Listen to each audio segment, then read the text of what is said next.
Nanti mengenai Basarnas, tentu karena waktunya terbatas, saya tidak akan menyampaikan semuanya. Tadi sudah saya kirim linknya ya di website Basarnas. Itu banyak sekali informasi kalau mau belajar tentang arbitrase, video-video, bahan-bahan kajian, banyak sekali di link tadi itu. Tolong disimpan di dompet linknya ya, jangan sampai hilang nantinya. Kalau perlu, tinggal diklik, insya Allah langsung bisa mempelajari. Adik-adik yang saya hormati, bapak-bapak dan ibu sekalian. Nah, kita saat ini patut berbangga dan syukur. Lembaga keuangan syariah tumbuh sangat-sangat pesat di Indonesia. Jadi kalau saat saya kuliah itu baru satu bank, namanya Bank Muamalat. Ya. Sekarang ini tidak hanya bank syariah ya, bank umum syariah diantaranya Bank Muamalat, bank-bank syariah yang lain pun sudah berjimbun ya, tumbuh berkembang luar biasa. Belum juga bank konvensional yang punya usaha syariah, BPRS, demikian juga perusahaan-perusahaan non-bank, ada asuransi, ada dana pensiun, multifinance atau perusahaan pembiayaan, koperasi, demikian juga sektor pasar modal pun, pasar modal syariah atau instrumen-instrumen investasi di pasar modal syariah pun alhamdulillah sekarang sudah relatif lengkap ya. Jadi mau investasi ke saham syariah, ada reksadana syariah, ada obligasi syariah atau sukuk, ada. Mau yang diterbitkan oleh korporasi ya, perusahaan atau oleh negara, ada.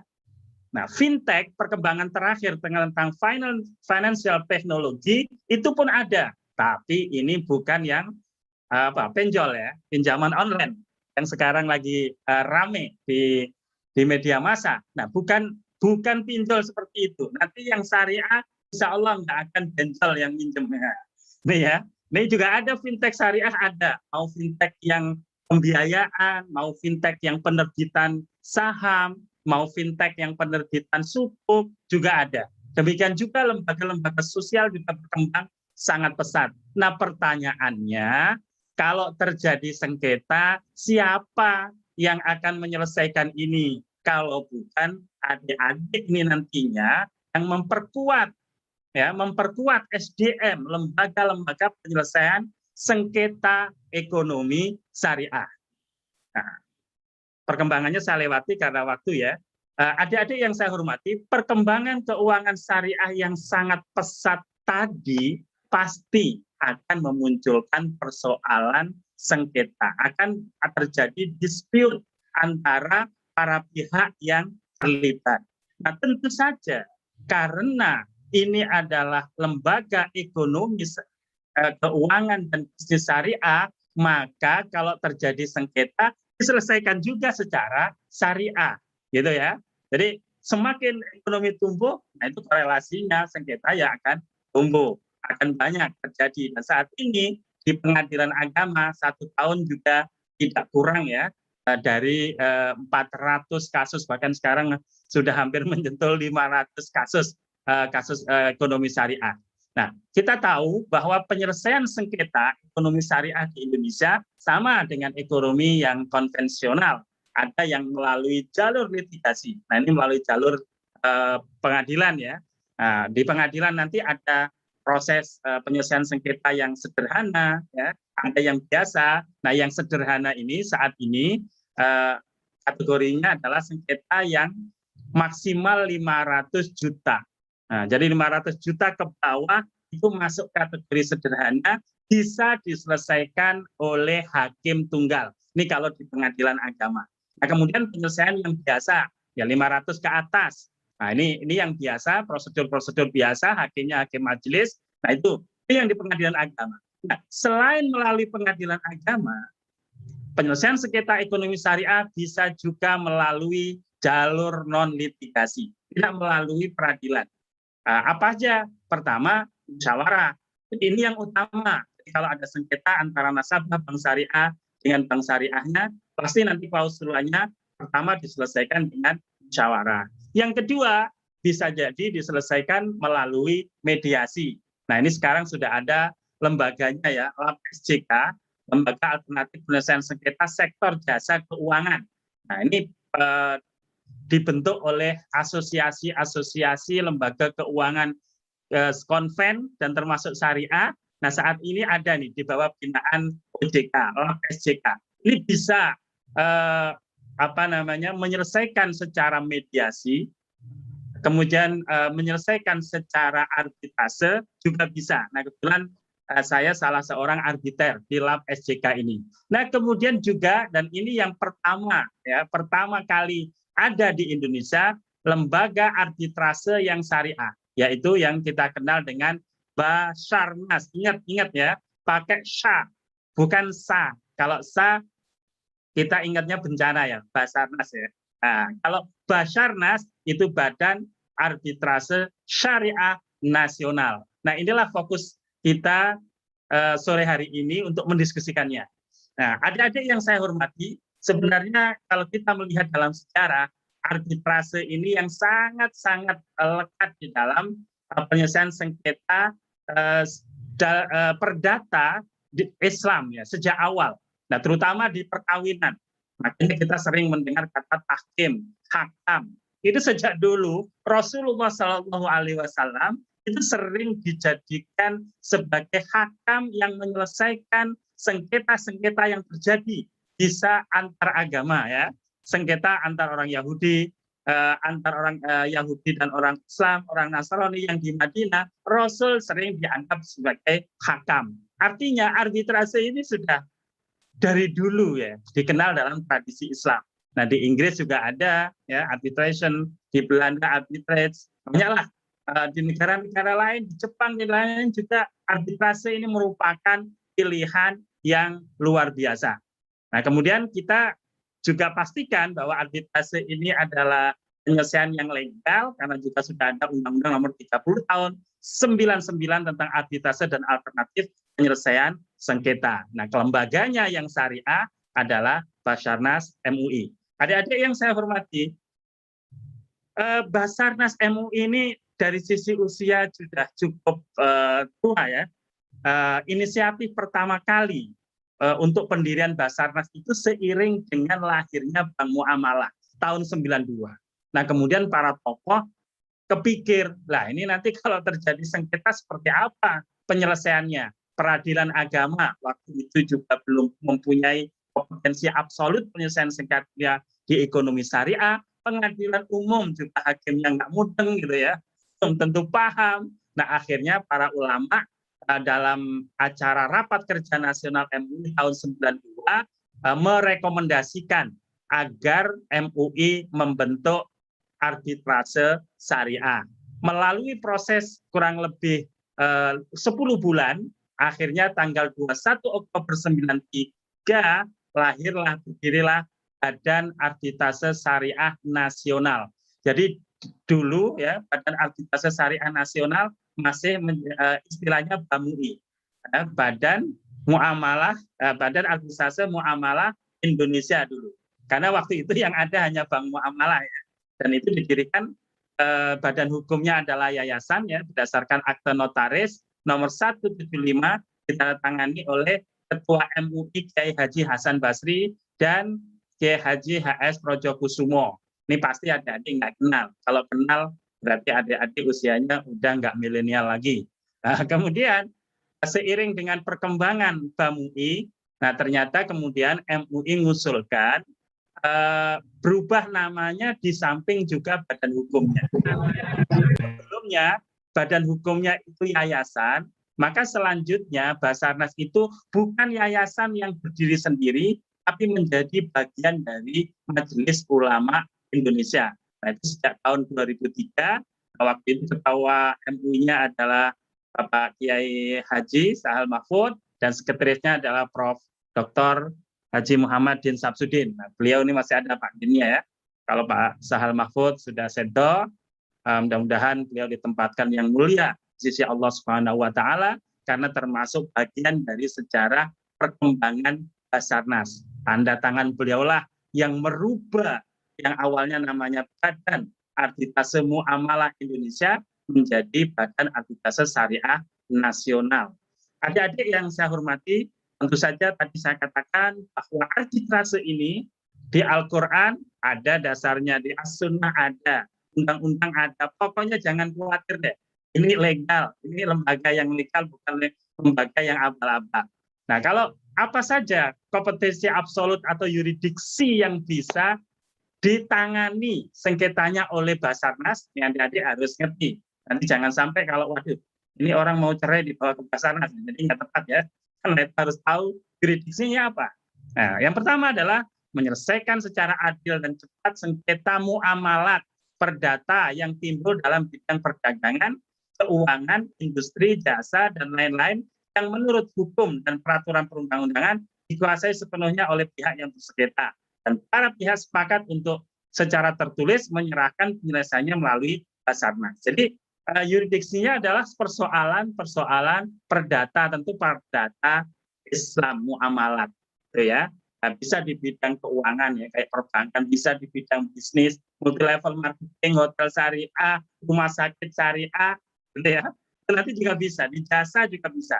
Ruang ya nanti ketika sekarang ini ada apa namanya halal industri nantinya ya, itu juga sangat memungkinkan nanti ketika terjadi sengketa itu juga bisa diselesaikan di Basarnas. Kemudian yang kedua, kompetensi absolut ya yuridiksinya adalah memberikan pendapat hukum yang mengikat atas permintaan para pihak tanpa adanya sengketa. Jadi bisa jadi nggak ada sengketa, hanya para pihak ini perlu memastikan kira-kira ini seperti apa tafsirannya. Nah, atau kalau membuat perjanjian seperti ini boleh atau tidak. Nah, kemudian minta pendapat kepada Basarnas. Nah, itu juga sangat dimungkinkan. Nah, berikutnya adalah ini yang paling penting, adik-adik yang saya hormati, bahwa suatu persoalan sengketa dispute bisa diselesaikan melalui Basarnas kalau ada klausula arbitrase. Jadi harus ada klausula arbitrasenya. Kalau nggak ada, ya jangan dibawa ke Basarnas, kecuali setelah sengketa sepakat keduanya. Ya, karena itu yang paling penting dicermati kalau adik-adik menjadi nanti pengacara misalnya, ini mau dibawa ke Basarnas atau kemana? Nah, lihat ini adik-adik contohnya ya, namanya Pactum de Compromitendo, yaitu para pihak sejak awal akad itu sudah menyepakati penyelesaian sengketanya di Basarnas. Jadi bunyinya begini misalnya, segala perselisihan yang timbul antara bank dan nasabah karena penafsiran dan atau pelaksanaan akad ini akan diselesaikan oleh para pihak pertama secara musyawarah untuk mufakat dengan tetap memenuhi prinsip syariah melalui forum internal bank. Jadi biasanya pertama kali secara musyawarah mufakat antara nasabah dan bank ya di bank syariah gitu. Ini asli nih. Ini saya kutipkan dari klausula perjanjian yang ada di Bank Syariah Indonesia. Dan jika tidak terjadi kesepakatan, musyawarah nggak ada kesepakatan, maka akan diselesaikan melalui Badan Arbitrase Syariah Nasional Majelis Ulama Indonesia. Perhatikan, kalau sudah dicantumkan seperti ini, maka pengadilan tertutup untuk bisa menyelesaikan sengketa yang berpotensi terjadi dalam perjanjian ini. Jadi kalau sudah seperti ini, jangan dibawa ke pengadilan. Tapi kalau nggak ada kata-kata arbitrase atau bahkan secara tegas mengatakan peradilan agama, juga jangan dibawa ke Basarnas kecuali ini. Itu tulisannya misalnya diselesaikan melalui peradilan agama. Kemudian begitu sengketa, Pak, kayaknya kita jangan ke peradilan agama ya. Kita ke ini aja deh, ke Basarnas gimana, Bang? Nah, ini misalnya saya nasabah. Oke, kita setuju. Nah, kalau setuju Bapak Ibu yang saya hormati, nanti dibuat namanya akta kompromis. Jadi akta dibuat setelah adanya sengketa. Sebelum adanya sengketa seperti ini, tulisannya bukan Basarnas tapi peradilan agama. Tapi begitu terjadi sengketa, semua pihak keduanya sepakat untuk menyelesaikan melalui Basarnas, maka bisa diselesaikan melalui Basarnas. Oke ya. Jadi makanya ditegaskan pengadilan agama tidak berwenang untuk mengadili sengketa para pihak yang telah terikat dalam perjanjian arbitrase. Jadi sekali lagi, kalau begini bunyi nanti klausula penyelesaian sengketanya, maka kalau Anda sebagai hakim harus ditolak ya, gugatan nasabah. Karena apa? Pengadilan agama tidak kompeten. Karena di situ ada klausula arbitrase. Adik-adik yang saya hormati, nah ini dalam proses persidangan Basarnas ini yang menarik. Pertama, proses pemeriksaan perkara dilaksanakan dalam sidang tertutup.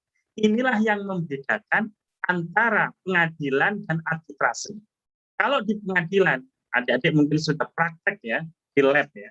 Nah, biasanya hakim mengatakan bahwa sidang dibuka dan terbuka untuk umum, ya kan? Kalau di arbitrase, sidang dibuka dan tertutup untuk umum. Makanya kemudian arbitrase ini di dunia barat sana digandrungi. Mengapa? Karena bisa menutup aib nasabah, bisa juga menutup aib lembaga-lembaga yang sengketa situ, termasuk bank syariah misalnya. Dengan bersidang di Basarnas nggak akan dipublish. Ini juga problemnya adik-adik itu kalau magang di Basarnas nggak bisa ikut persidangan kecuali para pihak menyetujui kehadiran adik-adik di ruang sidang. Karena prosesnya dilakukan secara tertutup untuk menghindari keluarnya aib para pihak yang mengajukan ya, sengketanya ke Basarnas. Yang kedua, proses persidangan dilaksanakan sesuai dengan peraturan prosedur beracara di Basarnas. Oh ya, ada, maaf sebelum ini. Nah, selain tertutup juga kalau terjadi sidang Basarnas itu tidak seformal pengadilan. Bisa dilaksanakan di kantor Basarnas, bahkan bisa juga di hotel, bisa juga di mall asal tersedia ruangan yang nyaman. Jadi sangat-sangat informal. Ya. Bahkan bisa misalnya Pak, kayaknya sidangnya biar cool, kita ke pinggir pantai misalnya ya. Bisa. Jadi nggak formal seperti pengadilan. Tuh.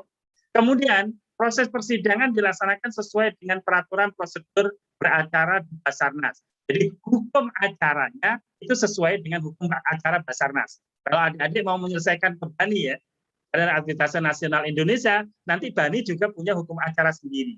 Jadi bukan seperti di hukum acara perdata yang berlaku universal. Nah, ini masing-masing lembaga arbitrase bisa membuat prosedur beracara. Tentu saja merujuk kepada aturan undang-undang. Dan yang menarik, proses beracara di arbitrase termasuk Basarnas itu dibatasi paling lama 180 hari. Coba bayangkan di pengadilan ya, nanti begitu diputuskan PTA banding sampai ke kasasi bahkan ada yang bertahun-tahun. Kalau di Basarnas dibatasi hanya 180 hari, kecuali para pihak sepakat untuk diperpanjang. Kalau nggak sepakat diperpanjang, ya sudah, ketika 180 hari harus diselesaikan. Nah, kemudian putusan Basarnas MUI bersifat final dan mengikat, tidak dapat dilakukan upaya hukum banding ataupun kasasi. Jadi kalau sudah diputuskan nggak bisa dibanding. Nah, nanti bisa jadi nih ya, bisa jadi ini pengacaranya yang suka bermasalah nih. Udah diputuskan karena kliennya kalah, dia tuntut lagi ke pengadilan. Hakimnya nggak paham bahwa ada klausula arbitrase. Akhirnya diperiksa lagi oleh pengadilan. Nah, inilah yang kemudian menimbulkan ketidakpastian karena bersumber dari ketidakpahaman ya beberapa hakim. Nah, ini juga perlu adik-adik nanti juga perhatikan.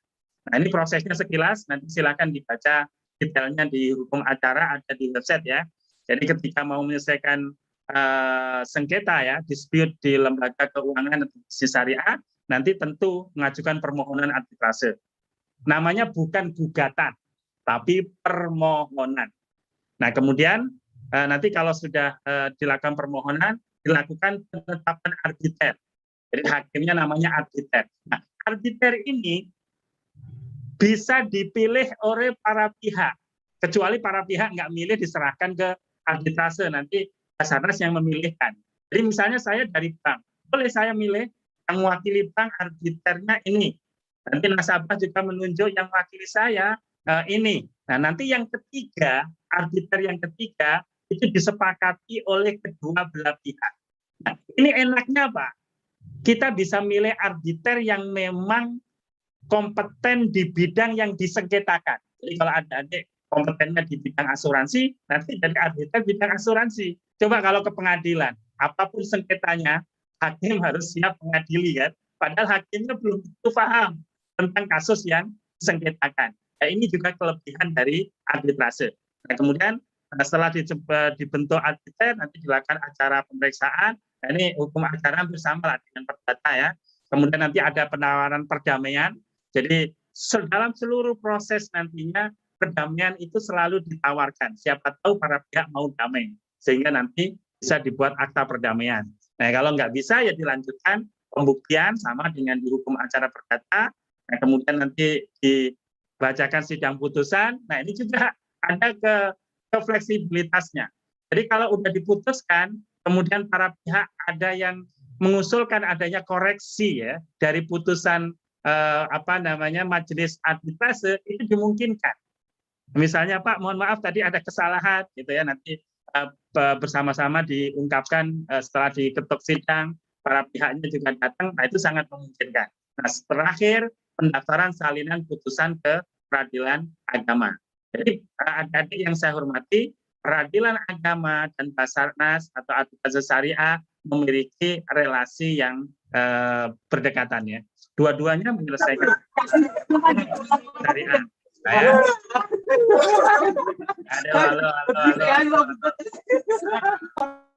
Oke. Bentuk relasi kewenangan melalui klausul akad. Jadi tadi Basarnas sama PA, siapa yang berwenang lihat di akadnya, diselesaikan kemana. Bahkan diselesaikan di pengadilan agama mungkin dibawa ke Basarnas dengan akta kompromi. Tapi kalau sejak awal sudah dinyatakan diselesaikan di Basarnas, peradilan agama nggak berhak menyelesaikan. Kemudian pengadilan agama sebagai lembaga eksekusi putusan Basarnas. Ini kalau misalnya pihak banknya dikalahin, ternyata pihak banknya nggak mau memenuhi putusan dari Basarnas, maka nanti dilakukan eksekusi melalui pendaftaran putusan tadi ke peradilan agama. Nanti yang mengeksekusi adalah peradilan agama. Nah, kemudian pengadilan agama berwenang mengadili perkara pembatalan putusan Basarnas. Nah, jadi sangat mungkin putusan Basarnas dibatalkan, tapi kalau ada alasan yang memang secara hukum dimungkinkan. Apa saja alasannya? Nih ada 3. Surat atau dokumen yang diajukan dalam pemeriksaan setelah putusan dijatuhkan diakui palsu. Ternyata di dalam sidang misalnya nasabah menyodorkan dokumen, ternyata dokumennya itu palsu ditemukan. Nah, itu nanti peradilan agama bisa melakukan pembatalan putusan. Atau setelah putusan diambil ditemukan dokumen yang bersifat menentukan yang disembunyikan. Ternyata lawan sengketa tadi menyembunyikan ada dokumen yang sangat menentukan. Nah, ada misalnya selain perjanjian utamanya ada perjanjian aksesorirnya yang nggak dimunculkan, disembunyikan. Dan para pihaknya kemudian tahu bahwa oh iya dulu pernah ada satu dokumen ini. Ternyata setelah ditemukan, wah ternyata disembunyikan sengaja. Maka nanti putusannya juga Basarnas bisa dibatalkan. Yang terakhir, putusan diambil dari hasil tipu muslihat. Ini kalau ditemukan ya, ternyata salah satu pihak itu menipu pihak lain. Nah, dan hakim udah melihat tuh bukti-buktinya, maka nanti putusan Basarnas bisa dibatalkan oleh peradilan agama. Jadi saya kira itu kelebihan-kelebihan tadi sudah banyak saya sampaikan, nanti detailnya ada di sini. Nah, yang penting adalah kelemahannya. Apa kelemahannya? Ini, apabila isi putusan arbitrase kurang sempurna, maka putusan akan sulit dilaksanakan. Oleh karena itu, kalau ada jadi pengacara misalnya ya, atau mendampingi kliennya, meminta permohonan penyelesaian ke arbitrase, mohon selengkap mungkin, sejelas mungkin, tuntutannya juga clear, jelas gitu ya, sehingga nanti ketika diputuskan juga clear, gampang dieksekusinya. Nah, kedua, memungkinkan diajukan permohonan pembatalan. Nah, ini juga mengakibatkan ketidakpastian dan cenderung nanti pengacara mencari-cari nih, bagaimana caranya membatalkan, cari-cari. Meskipun tadi sudah ada persyaratan 3 tadi, kadang-kala kalau pengacaranya pintar main mata dengan hakim, itu diperiksa ulang oleh pengadilan, dan itu terjadi dan banyak terjadi. Nah, dengan alasan ada tipu muslihat, ditemukan bukti baru, dan lain-lain. Akhirnya apa? Pengadilan memeriksa ulang. Inilah satu kelemahan yang sering dimanfaatkan oleh para pihak yang kalah. Kemudian bila salah satu pihak ada yang nakal, tidak dengan sukarela melaksanakan, harus dengan eksekusi melalui pengadilan agama. Pada prinsipnya, arbitrase ini karena semangatnya kekeluargaan juga, kemudian menjaga rahasia para pihak, harusnya begitu diputuskan ya sudah langsung dilaksanakan. Nah, kadang enggak dengan mudah dilaksanakan, sehingga harus dimintakan eksekusinya ke peradilan agama. Yang kata tadi bisa jadi sama peradilan agama diperiksa, akhirnya yang tujuan awalnya menjaga rahasia para pihak ya nggak terjaga, putusannya dipublish lah, karena peradilan agama begitu diputuskan siang hari ini, mungkin sorenya sudah ada sekarang di website dan adik-adik bisa akses. Saya kira itu yang bisa saya sampaikan, mudah-mudahan bermanfaat ya untuk semuanya, dan mudah-mudahan adik-adik juga semangat terus mendalami arbitrase syariah, wabil khusus Basarnas MUI.